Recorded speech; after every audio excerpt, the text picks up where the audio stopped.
Welcome Strategy Battle Gamers to another GBHL YouTube video. Here we host GBHL Tom. And GBHL Damian. And we are back for part 4. If you're not bored already, it's part 4 of the SBG issue 3 documentary. If you are bored already, it's still part 4. SBG issue 3. And this, if you've watched all of the 3 parts, it's in advance of issue 4 coming out. Excite. So exciting. Such great excitement. So at the end of part 3, we had followed us up to 3 weeks before the print deadline or so. And so this part is picking up basically 3 weeks before the deadline. We had a really intense weekend myself and Tom, where we spent 2 days completely together working on it, and we'd also got our first proof copy back from the printers. So what we basically did was we spent 2 weeks kind of using that copy to revise the design. Yeah. And that's where we started. We actually started with a very long clip just looking at what we did over the course of that weekend. As well as that. What else is there in here? Yeah, Damian also spent some time with the printers. So it's not just clicking the button, send to print and print. We obviously have to deal with professional printers, and then they have specific setups, etc. And there's a lot more than meets the eye when trying to make things print properly. Absolutely. And so you'll give some idea about the kind of amount of emails, the amount of not even contact, because a lot of what we're doing at this point now is quite remote. It's done remotely, but the amount of emails we were sending to each other over the course of that 3 weeks leading up to the weekend before the print deadline. Yeah. We hope you enjoy it. Yeah, see you on the other side. Hello again.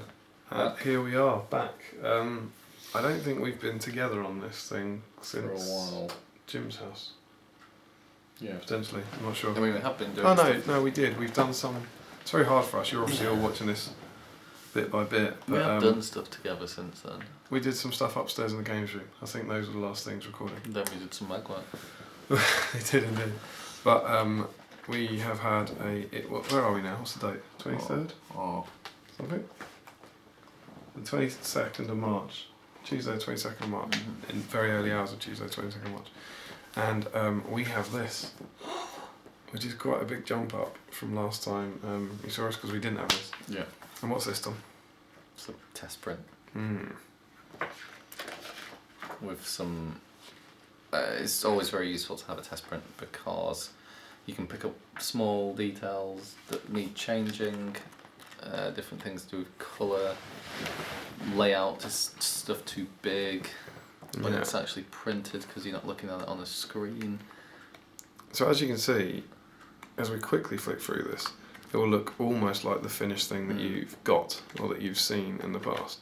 But as we'll show you, it's some of it's quite significantly different. Yeah. But we always get one of these. I think one of the things it helps with as well is the image sizes. So you can find pictures and. I'd say my ad's too big in that. Yeah, it's not a bad example. So maybe on this one, we decided that Tom's head, not for just the obvious reasons, was too big relative to the page. So that picture is slightly scaled down. So those sorts of things. This tends to happen. It's very, very useful for articles like this to check that every image is big enough and the kind of work in progress things. So we always get one of these. It's really exciting. To actually hold the issue in hand. So after 14 months, it was December 2013. Is that right? 2014. Yeah. December 2014 that we picked the theme. So after about 13 months, no, 16 months. It's March. 16 months or so, we're now actually holding an issue 3, which is awesome. And we are 3 weeks away, aren't we, from having to send it to print. So we got this. This was delivered on Friday, I think, and we got it because this weekend we have had... It was the final push. It was the big push. It was our full-on SBG days, as we like to call them. So on Sunday the 22nd and Monday the 23rd, we had both those days off work, and we were here in Twickenham. And you may remember, God only knows when you've seen this video, but you may remember from back then that we kind of live blogged the 2 days on Facebook, on the Facebook group. We did. We've not done much recording just because... I don't know, we got our heads down and worked really. I think yesterday we worked on it for 14 hours. Yeah. And today, was it 11 in the morning till about 8ish. Yeah, but it's been a. But then we at 8 we're like we think we're done, which is new because usually we'd be doing it till midnight again. Yeah. So I think it's quite important. We're not like looking for sympathy, but in the last 2 days we've done somewhere between 20 and 25 hours on this. That's just the 2 days when we already had that, which is pretty close. Which is kind of amazing to think how much still needs to be done on it. And now, as of right now, it's about 1 a.m. on Tuesday 23rd. We think the design is finished. Done. In terms of everything's in the right place and so on and so forth. Yeah, pictures are the right size. Yep. All those sorts of things. That's what we've been doing over the last 2 days. But what will now happen for the next 3 weeks, probably until the very last day we have, is that we will be reading it. Yeah, reading it. Probably you more than me now. Yeah, but then it's just going to be the odd word here or there, or then there shouldn't be I know there's a spelling mistake, but something will have dropped through. Yeah. So what will pretty much happen now is Tom commutes to work, so Tom will read it in the morning and in the evenings, and then send me emails with the corrections, which should be now relatively small emails. Yeah. Normally there'll be like a special rule that's not in italics, or there'll be. But it's stuff that you probably wouldn't even. It's stuff that you won't notice. care about, but we will, like apostrophes in the wrong place potentially. An SBG that hasn't been put in the logo. Yeah. Those kind of things. Maybe there's a Nazgul in here without the accent over the U. Yeah, things like that. Stuff like that, and we'll go through it and we will read. I still quite like it at the moment, even though it's been a slog. Yeah. I still quite like the battle report, but I know in 3 months we'll hate it. Yeah. 3 weeks we'll hate it because we will literally just. And you also have to slow yourself right down when you're reading it like that. You can't just read it for fun. You have to. I've found that with issue 2, you read it for different things. So you have to read the battle report looking for our spells italicised. Then you have to read the battle report looking for our special rules italicised, almost like hunting and taking all the enjoyment out of it. Yeah. It's tough. But and it's crazy to think this thing's here and almost feels finished, but there's still, since then there's been over 20 hours work put into it. Yeah. But what we thought we'd do, seeing as you're here, is seeing as you're somehow attempt to show you what we have done, the comparison, and we thought a good example was Ed's tactical. Yes. So I'm not quite sure how we're going to show this. You can talk him through it and I'll point the camera, I guess. Right. I'm going to show you on the telly what we have. So we need to show them this, shall we? Yeah, but it's probably good of you side by side, isn't it? Alright, presenting those. Yeah, indeed. You do a presentation like you're at work, right? So here is what we currently have on the page. Which is probably what you're seeing in the final. Yeah, yours, I imagine, will look like this. There might be the odd word that's different. I imagine that yours will look something like this. But what have we done on this article, Tom? Because we've not sent it to Ed yet for approval. This is true. Maybe it's not even in the magazine. So here we have the test print. Yep. It has the same title. No Ed photo, because we hadn't had that from Ed photo yet. arrived this weekend. And this has changed. What's that? The actual words in the blurb. Yeah, the blurbs you generally do quite quickly, and then we update it towards the end. Yeah. And it's actually it's a reasonably subtle change, but it's actually a lot better in the new version. So we changed the content of the blurb, so that's what he did use. So the second sentence there is his reign of terror is in no small part due to his success with his favoured army, the Nazgul mounted on their dread Fellbeast. And when you look over here now, it says we asked him to take a break from his reign of terror and share some tips about beloved Nazgul with one caveat: no Fellbeast allowed. Which is much better and explains the article. Yeah, Gets you into the article. The thinking on that is to introduce the article, isn't it? Yeah. Yeah. Then another change is this bit. So the grey box. All that's changed is we now have it off in a bookmark style. Yeah. Now it runs off the page. On the left hand side. Just quite a nice, visual effect. The Nazgul has now changed to the ring race. And the reason for that is because we changed the title typeface to this more ring wraith fitting one than just the normal Gothic sans that we use. That also has a in the body effect text up here. Yes. So you have to make sure that all your headers now say the ring race instead of Nazgul. You have to make sure that the contents now says the Nazgul. But yeah, so here it would say the Shadow Lord like that, just in normal bold text, which is fine, but it looks a lot snazzier. Now we have a slightly more graphic kind of font like that. The other key thing is actually this picture has moved. It doesn't have a caption here either. There's a small picture of Radagast that's about a third of the height of the page with no caption on the left column. And now there is a bigger picture of Radagast. Yeah, it's taller. In the right hand column, which does have a caption, which we felt just that picture was a little too small down there. Yeah, and without the caption looks a bit out of place. Yeah, in a tactics article, every other picture has a caption, so we thought it needed something. Yeah. So we found the room to do that by putting it in there. But what knock-on effect did that have? It meant that we had to change the ordering of the wraiths. So the Shadow Lord still starts at the top of that page. Yep. But now it's Camille the Easterling in the new version. We've got Camille over here now. But in the old version it was the Tainted. And the reason for that is that the Tainted passage is something like 50 words longer than Camille's. Than Camille's. So we had to get a wraith that was shorter to fit there because Radagast's picture was now taking up more space. Yeah.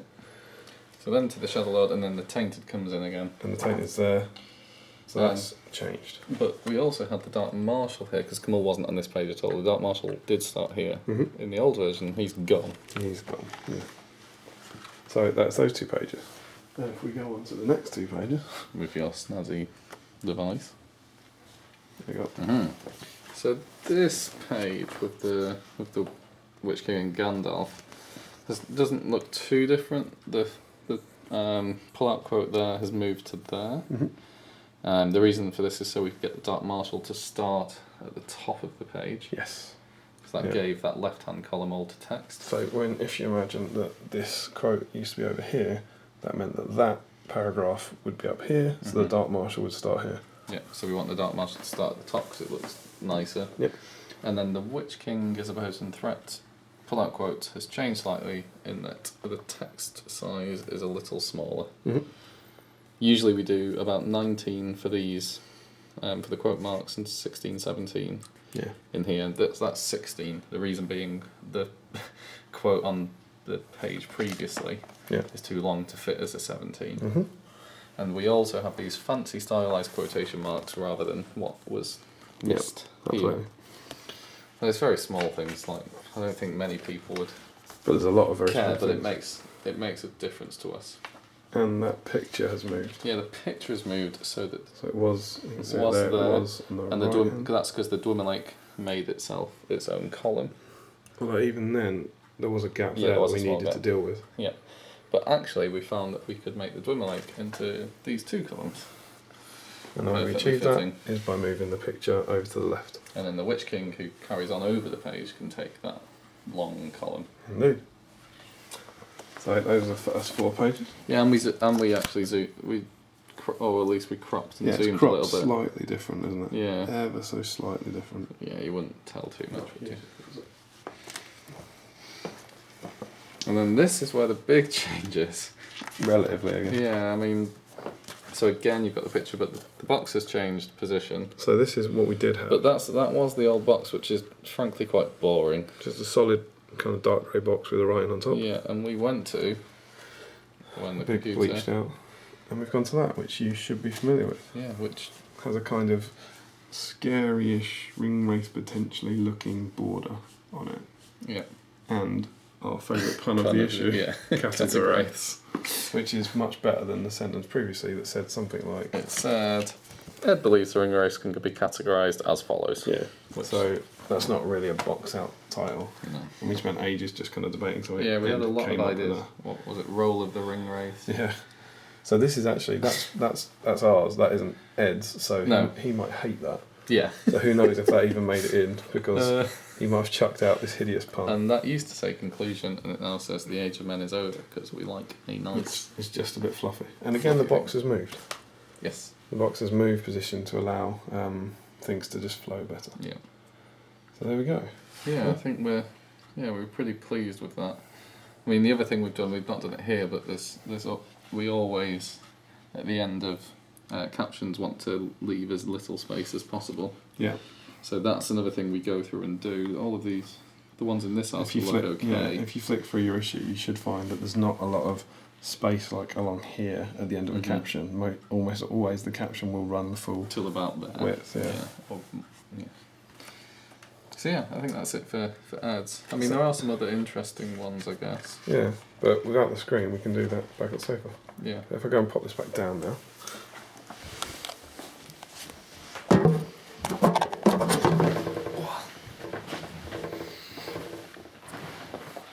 So that should give you an idea of essentially the sort of thing we've done. This has all been this weekend. This is what we've been doing this weekend. So they sound like small things, but I think you've just seen there's quite a lot of changes we made, and that was for one article.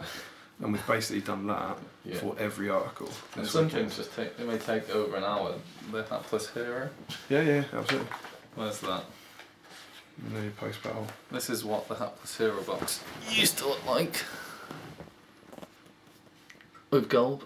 And if you go and have a look at your copy of it now, assuming you've got a copy, you'll see that now the text only has one H. It says hapless hero with a big H over the picture. And then there's a picture with text. That's not a big change by any means, but it probably took about an hour for us to work on. Not because it's complicated, but just because we were constantly changing how it was laid out. Thinking about. And you also imagine we had a set space we could work with, and you've got to fit the text in and the picture and the title, and it's I don't know, sometimes it becomes a lot more work than you think it's going to be. Yeah, absolutely. Also small things like changing title colours. Yeah. So Matt's article had a small colour change. Assuming in the final one it's dark green, Yeah. which is what it is at present. It was a kind of grey. Yeah. Before, and we picked a green to pick up the green stuff of his work in progress. So that was all done this time as well. Yeah, again, Josh, on that. Yeah, the map page has changed in the scenario. The map itself has changed. The position of all the arrows, the north arrow, that kind of thing has changed, and the deployment zones is now correct. And this is a big brown box, which we thought was just too much, and we've cleaned that up a lot. And on yours, it should now be 2 brown boxes and a white box. Yeah. Which, again, takes a surprising amount of time to get that right and figure out exactly how we want it. And then even subtle changes on that where we've made the fluff bit of the scenario in semi-bold italics, rather than it was just semi-bold here. So yeah, they're all things that might not seem to make a big difference, but hopefully, particularly with Ed's article, if you look at it, you can see that as a whole, the article now looks much, much better because of that time taken. Same with my one. The Tom's Top 10 one got changed quite a bit because it was in the same style as the issue 2 one, because we just dumped in the text around the issue 2 boxes really, and now it's completely different to issue 2. Well, I mean, it's all relative. So where we now are. We're essentially 3 weeks yesterday, or we haven't gone to bed yet, so 3 weeks today. We'll be sending it to print.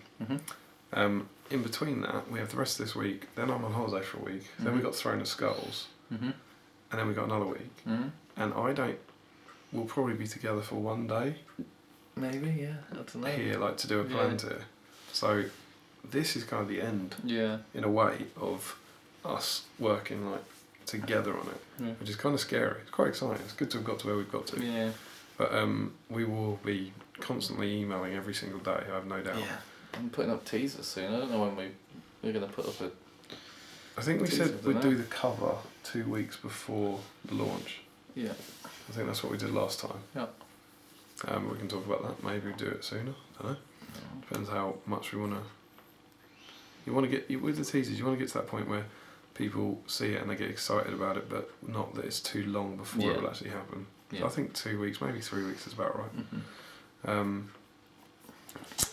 And yeah, so we're just going to have 3 weeks now of hopefully relatively stress-free times. Yeah. Because we've put in a hell of a lot of work over the last 2 days. Yeah. So there you go. That's where we are. We know that by the time you see this, the whole thing's come up. But hopefully, I'm not sure. I don't know when you'll see us next. It will probably just be me talking about some of Tom's emails or something. And here I am. In the last clip that you would have seen, I said that I would probably come back when I was working through Tom's emails, and that's exactly what I've been doing now.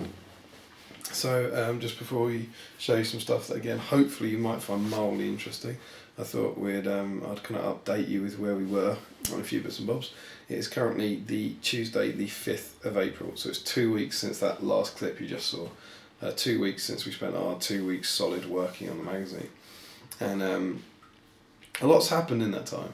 I went away to Cornwall for a week. We've had Throne of Skulls, which is amazing. Obviously, I don't know when you watch this video, but Throne of Skulls is a distant memory now, but it's the Tuesday after Throne of Skulls at the moment, and that was an absolutely incredible weekend.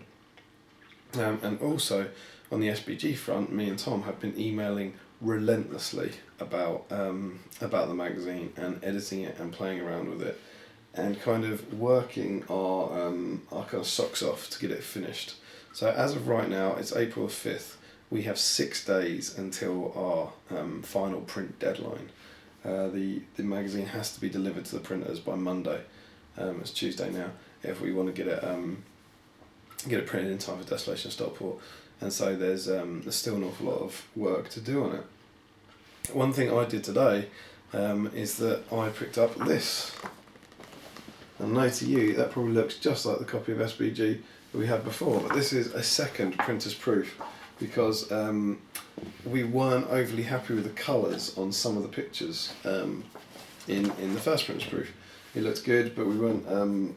The contrast was a bit wrong on them. So I've been over in Guildford today and working with the printers, doing some test prints and fiddling around with different settings to change the colour and try and get the colours matching better. But I think I'll talk about that in a separate clip. But just so you know, this copy now has come in, and this has been very exciting, because the one that we've been using up to now, the one that we had in the last clip, is of course now two and a half weeks out of date, which means it's basically entirely irrelevant. We showed you some of the changes that we've been making in it in the last clip, and you see how different it kind of gets. So it's great to now have this version that includes all of those changes to proofread again. So as I said, a lot of what we've been doing has been proofreading, and I'll show you the kind of level that we've gone to on some of that stuff now. And what I wanted to show you is the fact that as we scroll down here, this is my inbox over here, and SBG are emails. SBG and me are emails between Tom and me, and as I zoom out here, you can see how many there are. And user Gmail will know that the number in brackets is how many emails there are in that thread. So we're basically saying that there are 3 emails, 4 emails, 2 emails, 6 emails, 5 emails, 5 emails, 3 emails. And they're all called things like Damian's Cornwall edits. So even though I was on holiday, I wasn't completely switched off. Shadow and Flame, Saruman edit, editorial, first pass done, Bat Reps turns 8 to 9, editorial edit, SBG Towers edit, Baldwin's edit, and so on and so forth. You see that we've got these, but then we've also got these, and these, and these, and these, and these, and these, and these. And down here, we have low res issue 3 after SBG weekend on March the 22nd. And everything you see above this is SBG related emails. Yeah. All of these go up to the SBG. And in total, I decided to count for, in case it was of any mild interest to you, there are 110 emails. Me and Tom have sent each other 110 emails over the last 2 weeks about edits, purely about edits, to SBG. So I thought I'd show you something along the lines of what he sends, what Tom tends to send. Let's go and have a look at this one. So this is Bat Rep turns 10 to 12 edits. Let's open this up, and this is what we got. So we have things like, this is how Tom lays it out, it's quite helpful for me. Bat Rep turns 10 to 12, page 1, column 1, paragraph 1. Saruman began by Sorceress Blasting, so there was a by missing. Change, however, the fight would not be easy to. However, he still had his work cut out. Column 2, paragraph 3. Can we have, because we have space, change to clearly weakened the Elf Queen. Seizing the initiative. So obviously that said seizing the advantage to begin with, and he's suggesting seizing the initiative. Remove italics. Remaining fate points after the Dark Marshal had piercing struck. And he says, does that sound better? Caption, think you've already moved turn 11 thing from Matt's. Remove comma before and the Undying opted to bash. Caused, so short hyphen lived end of fort line. So instead of just short lived, he's saying put a hyphen in there. And turn 12, he's saying no edits. So that's what Tom sent through for turns 10 to 12. To give you some idea, let's go and have a look at 10 to 12. So there we go. It's this double page spread here.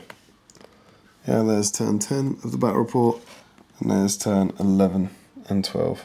So those are his edits for that 2-page spread, essentially. And obviously we've got 24 2-page spreads. And then I haven't actually proved this, but on this one I've then replied with an email just saying done, which basically just means I've implemented all of those changes. The main kind of difference that we have is that we don't want to sometimes, I'd say probably about 90% maybe of the edits Tom goes through I put in because they're correct and there's nothing wrong with them at all.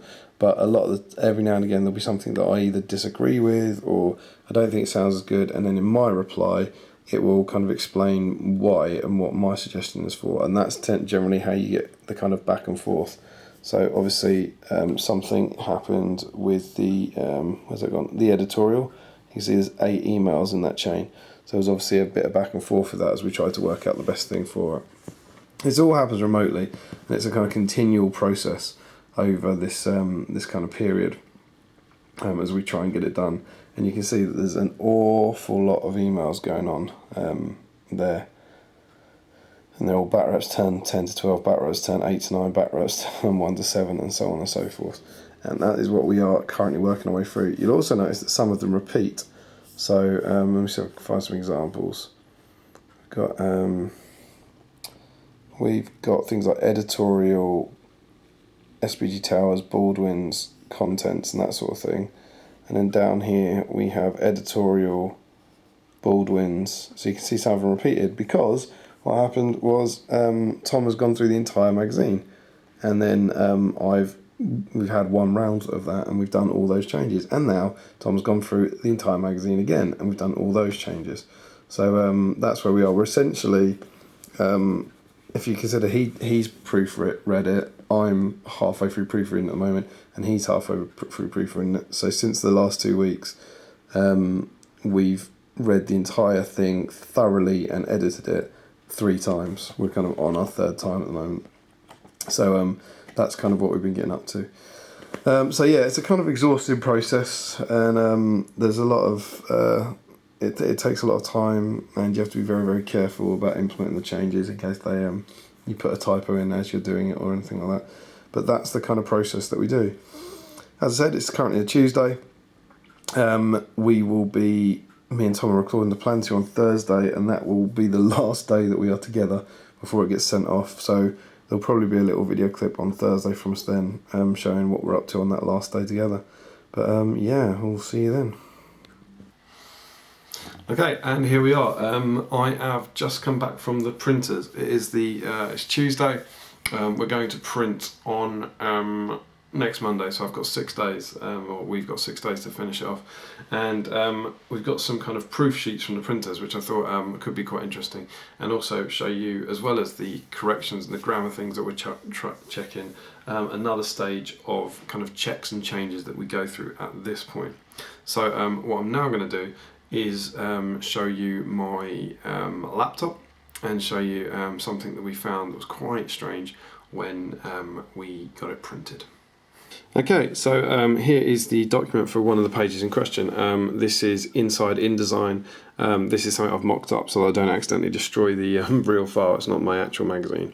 But it shows how the file was built. InDesign is the piece of software that we create the magazine in, and then when it gets printed, we push it out as a PDF. Now, this Jewel of the Maya page, which you should be familiar with by now, is made up by having a picture down here of Gandalf and Necromancer, and then a black box up here, which is the full height of the page, which kind of forms the background, but it's sitting on top of the picture and is gradually fading away. It's got what's called a gradient on it. So if I was to just drag this across this element, I get this. Okay, so you can now see that there is this, that's not fading to white, it's faded to transparent. So you've got a picture that ends here.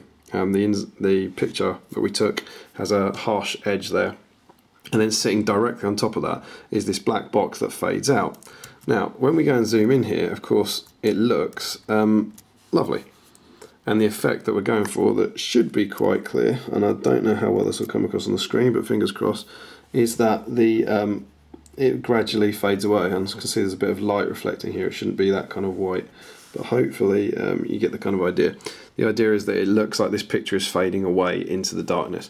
Now, of course, it's not fading out into the darkness. What's actually happening is the gradient is sitting on top of it, making it look like that. But it looks fine, and it looks absolutely wonderful. But there's a strange, tricksy thing when you print black, like professionally with the printers, that you won't necessarily get if you just print it on your home printers. That has caused a bit of an issue about this, which I will try and explain to you now. So here we are. This is the test print copy that we've got done, that you've seen us in a few clips with, and we noticed a strange thing, and it's going to be very hard. I don't know if it's going to be able to show you it, but hopefully this will come across.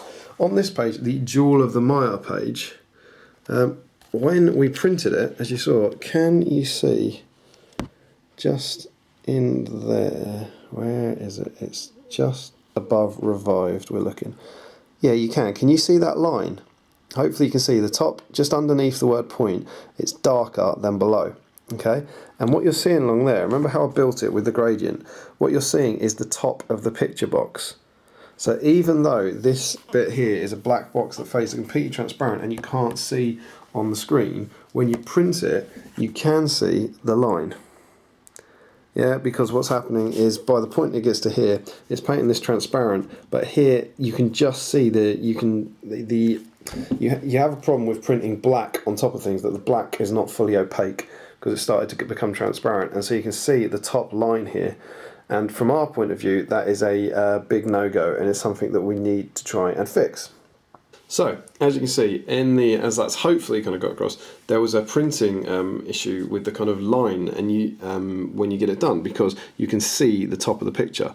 And this is the level to which me and Tom go over this now. I reckon if we printed that, not a single person would complain. I don't think anyone would mind, but at some point a few readers would notice it and go, oh, that looks a bit funny. And we try and avoid that as much as is humanly possible. So I wanted to do something about that. So instead of having this version, which I've just shown you, with the picture and the gradient sitting on top of it, what I then did was go into Photoshop.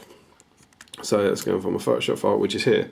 And this is now inside Photoshop, and I built this as a picture. So inside Photoshop, I put the picture, and I did exactly the same thing that I did in InDesign. And then put a gradient on top of it, but then that Photoshop file gets placed into InDesign.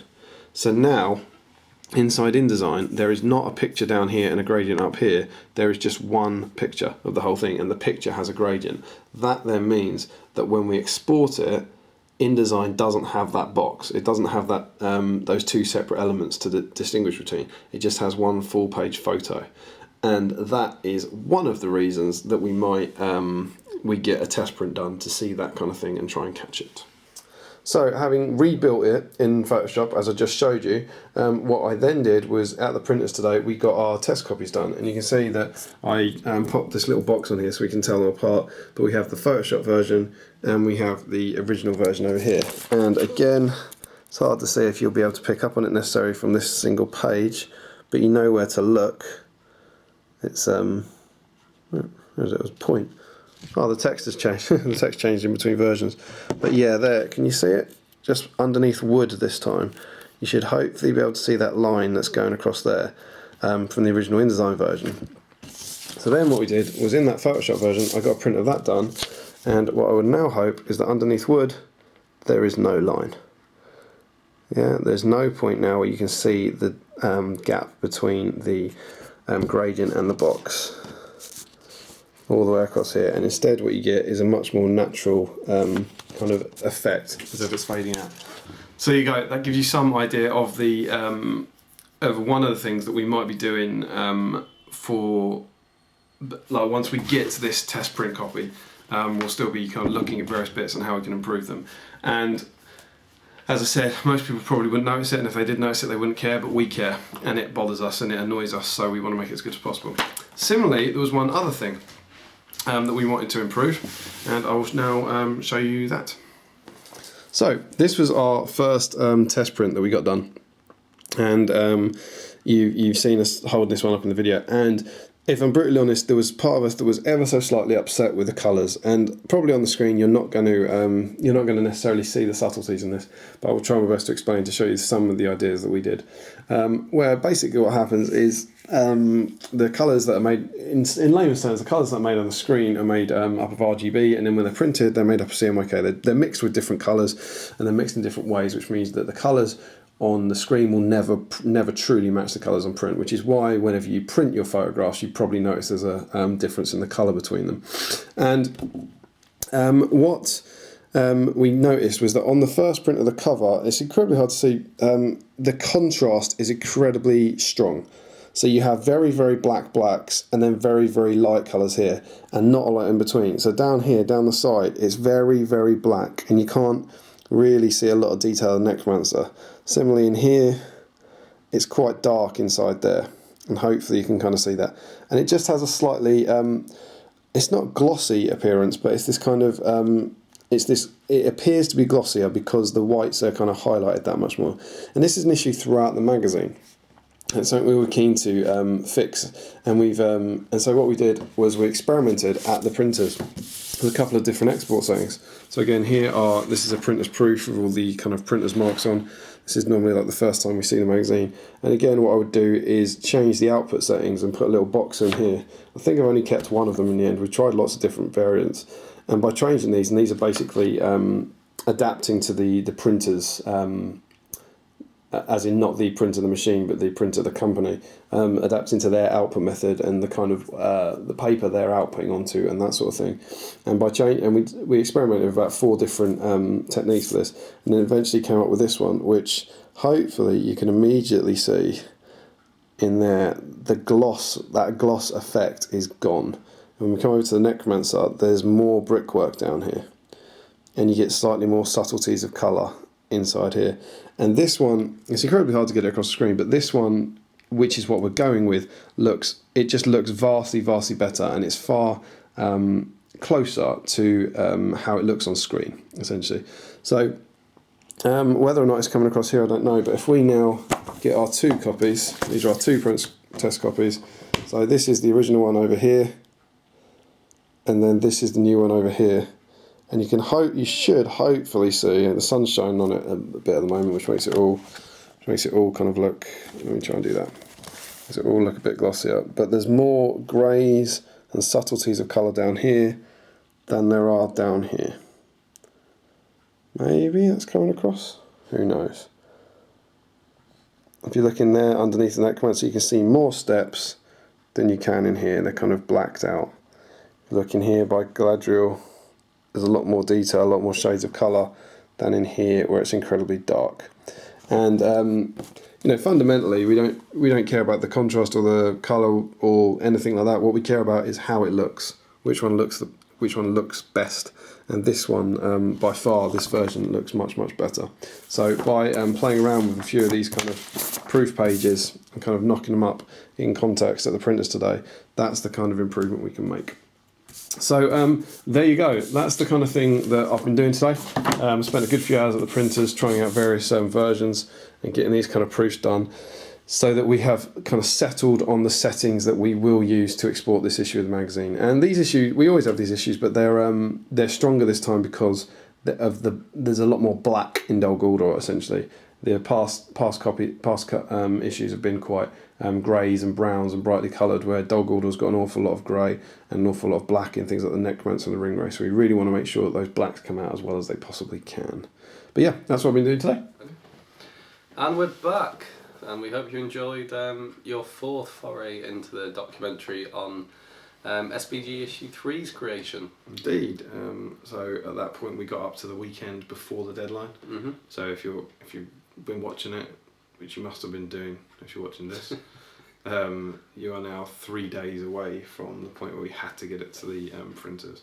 And obviously in the next instalment we'll be talking through those last few days, as well as covering the actual launch weekend. Yeah, and that's at the Desolation of Stockport. Indeed. So yes, and then that is also the final instalment, because obviously once we released it there's nothing much more to talk about. So yes, you will probably recognise the Desolation of Stockport, even if you weren't there, from some other videos Yep, that absolutely. we've already released of that event. But yeah, hopefully it shows you quite a lot more about what we specifically were doing at that event. Absolutely. Something to look forward to. Yeah. So anyway, until then, don't forget to comment, like, share and subscribe. Support your Hobbit host by clicking the links below. Like us on Facebook and follow us on Twitter. Support your Hobbit hobby. And happy strategy battle gaming.